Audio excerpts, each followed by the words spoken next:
উচ্চ শাস্তি মৃত্যুদণ্ড দেওয়া হয়েছে। আমরা বলতে চাচ্ছি, জুলাই বিপ্লবের শহীদদের মামলায় শহীদরা ন্যায় বিচার পেয়েছেন, রাষ্ট্র ন্যায় বিচার পেয়েছে, প্রসিকিউশন পক্ষ ন্যায় বিচার পেয়েছে। সেই ন্যায় বিচার প্রতিষ্ঠা করতে সেই ন্যায় বিচারের মানদণ্ড হলো এই মামলার দুইজন আসামিকে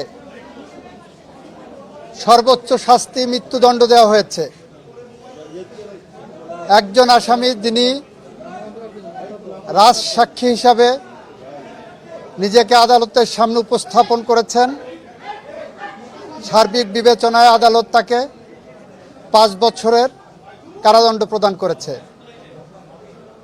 আমরা মনে করি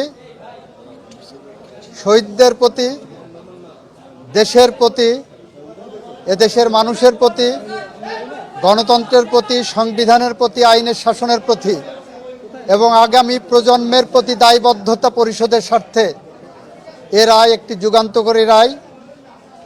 এই রায় প্রশান্তি আনবে, এ রায় ভবিষ্যতের জন্য একটি বার্তা, এ রায় বাংলাদেশে ন্যায় বিচার এবং আইনের শাসনের জন্য একটি মাইলফলক হয়ে থাকবে।